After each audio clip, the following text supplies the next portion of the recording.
Assalamualaikum warahmatullahi wabarakatuh. Waalaikumsalam warahmatullahi wabarakatuh. Sampurasun, salamun. Bismillah, alhamdulillah, wassalatu wassalamu ala rasulillah wa ala alihi wa ashabihi wa mawala. Alhamdulillah, kalawan urang ngucap syukur ka Allahu Rabbul Ijati, ka Allahu rahmatan lil alamin, ka Allahu Rabbul alamin. Dina ieu waktu urang tiasa ngagunakeun anu mangpaat nya kieu. Saatosna urang ngajalankeun pengabdian, ngajalankeun pembaktian nata di saung jagat pancar tunggal anu kasebat pasewakan. Ayeuna urang ngobrol bari ngaji.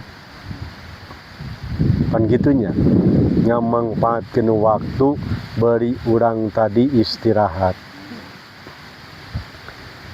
Ngahaja ieu dina urang ngaji teh di alam anu terbuka,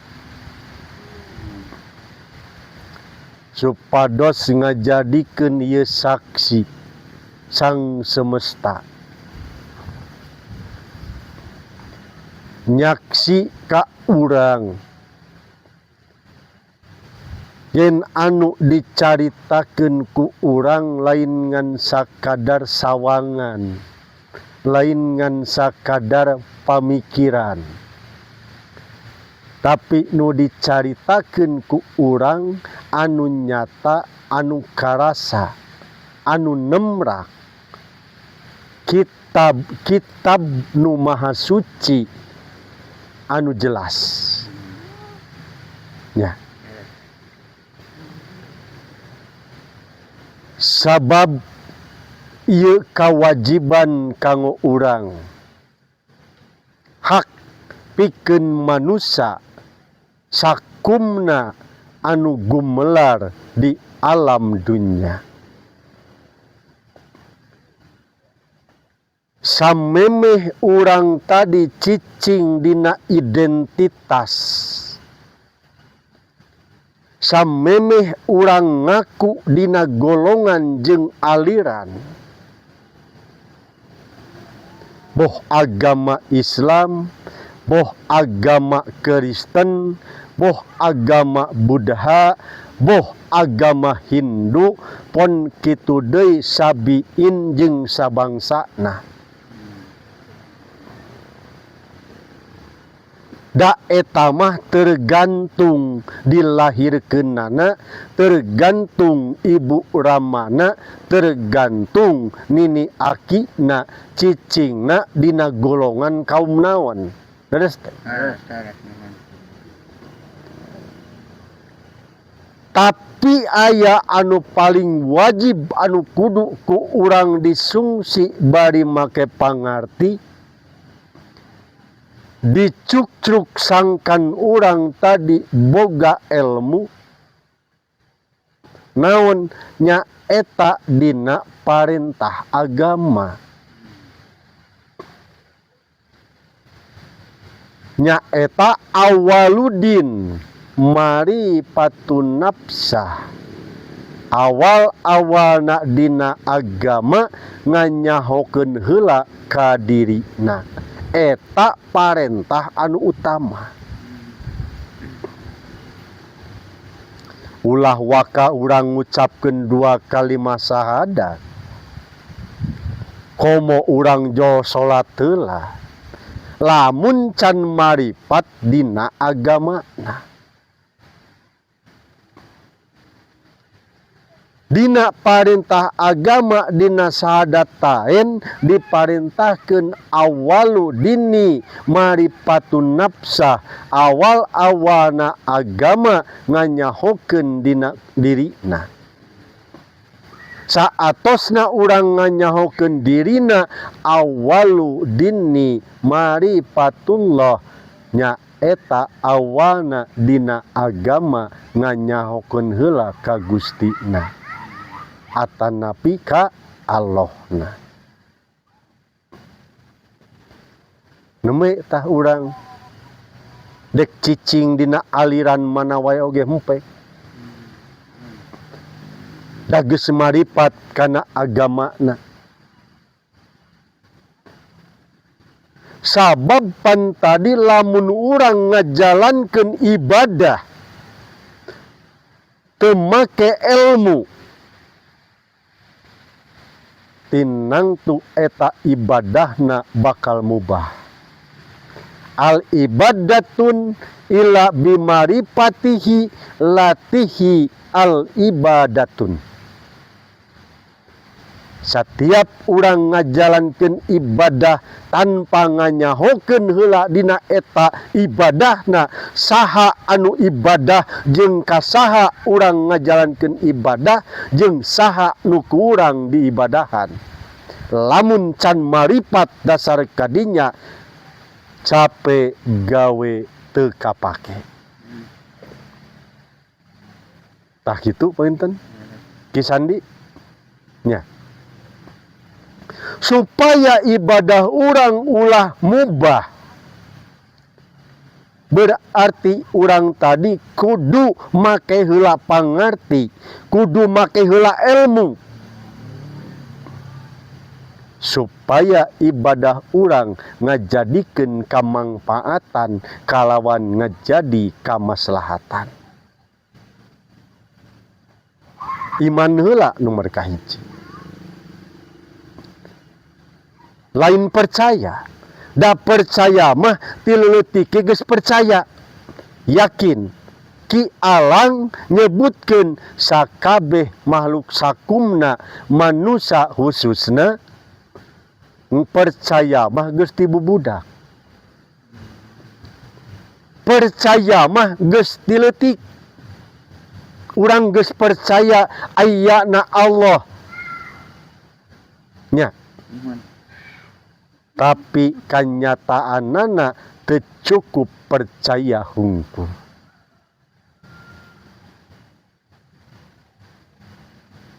Nganyahokeun diri eta nomor kahiji. Sabab kade diri itu lain urang. Kasampurnaanana zat nu maha suci tah ieu tinggal. Kosong, suwung, nya.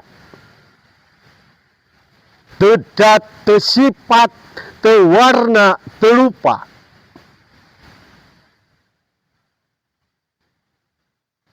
Dek disebat naon ku urang ieu nu suwung.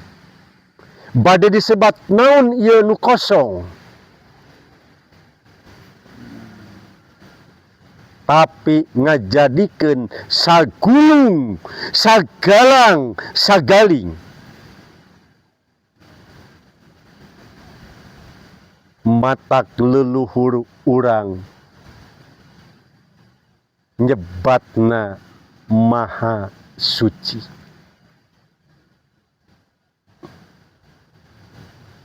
Nah, bet disebat maha suci, teu aya warna, teu aya rupa, can gaduh nami. Tapi ngaliputan di saantaraning jagat.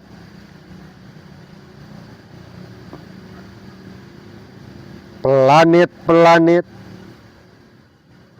nu aya di luhur Bima Sakti nya, planet tetap aya dina genggamanana. Kade anu geus mawujud nu katinggal ayeuna ku panon lahir tinu leutik tepikeun kanu gede ti manusia tepikeun ka sato pun kitu deui sagala nu araya ieu katinggal sadayana jajadian Zat nu Maha Suci aya weh nami di dinya bade disebat Allah, bade disebat Gusti, bade disebat Tien, bade disebat Ilahi, beres teu? Bade disebat Brahma, itu silahkan, tergantung anu nyebut, tergantung kaumna. Kade ulah kalir. Sabab sadaya tadi simbol anu dianggo ku tiap-tiap golongan anu nganggo huruf alif lam lam ha nya anu disebat Allah, anu disebat Hyang, anu disebat Tien, anu disebat Ilahi atanapi Allah saur Nabi Ibrahim. Sabab sadayana nyimbulkeun kanu opat.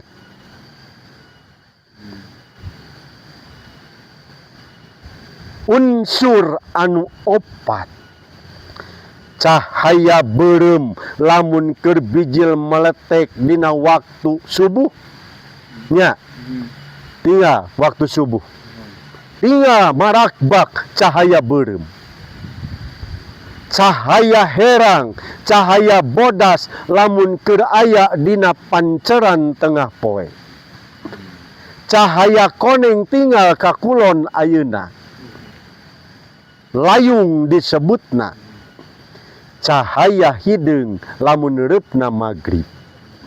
Jadi eta nyimbulkeun kana cahaya anu opat. Cahaya beureum, cahaya bodas, cahaya koneng, cahaya hideung. Jadi weh aya huruf nu disebat alif, lam, ha. Aya nu disebat Allah nya atuh leluhur urang nyebatna Hyang kitu atuh anu sanesna bahasa Ibrahimna Allah aya oge Tien nya sadayana nyandak berlambang dinu opat numawi simbulna ge nyanak opat agama Islam simbulna Ka'bah segi opat beres teu Kristen simbulna garis opat nu disebut salib Buddha jeung Hindu nyanak dina patung anu opat Dewa Brahma, Dewa Wisnu, Dewa Siwa sareng Dewa Bayu opatan tapi leluhur urang tadi para hyang ngajarkeun mangga geura wanohan nu maha suci teu nganggo simbol teu nganggo ciri dina wujud anu opat ieu luhungna leluhur urang nya mata kunaon ayeuna dicanak anu terbuka kieu supados ieu simbol filosofi yen urang nyembahna kana Zat nu Maha Suci ulah aya aling-aling nu ngahalangan madep mantep manembah Zat ning nu Maha Suci ngarasakeun ieu anu kosong tapi lain eueuh anu kosong ieu aya karaos teh nya tah ieu kanyataanana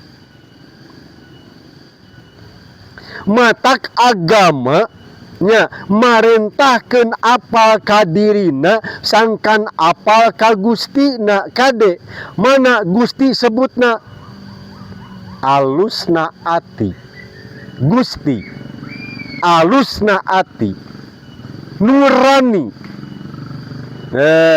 nya disebutnya Gusti wujud dina alif lam lam ha wujud satangtung matak sok disarebatan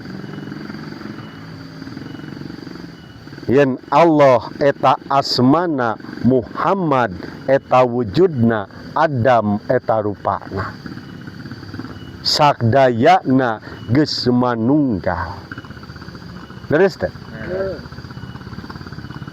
tah ti dieu kanggo bahan galieun jeung kajieun pikeun urang supaya urang ulah kaliru sabab Quran anu sajati wujud satangtung kitab Allah kata nabi kitab nu maha suci sateungteung deuleu tinggal kitab nu maha suci hungkul ieu sadayana kitab pikeun bacaeun pikeun galieun pikeun kajieun urang sakabeh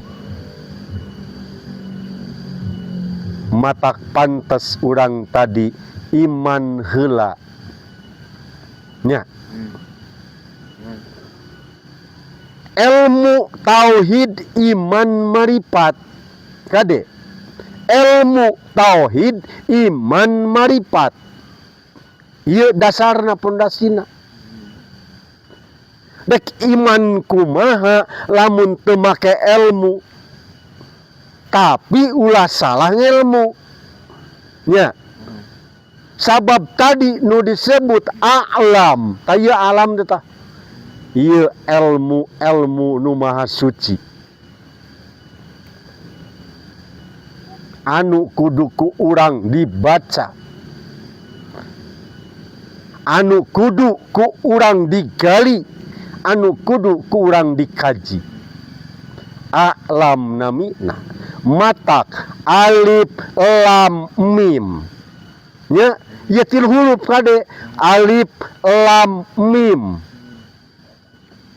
ilmu alif lam mim keneh nya ilmu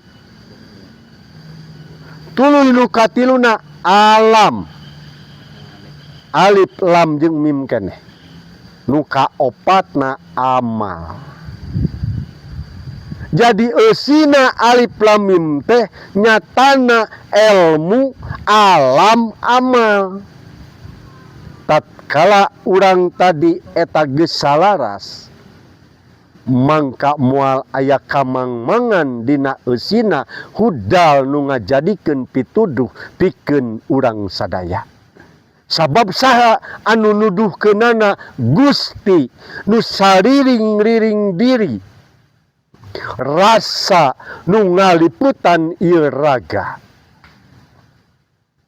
jadi urang geus moal ka bobodo tenjo geus moal ka samaran tingali estuning kukuh estuning pengkuh ngagugu kana sabdana Gusti sabda ing carita sajeroning rasa nurani eta namina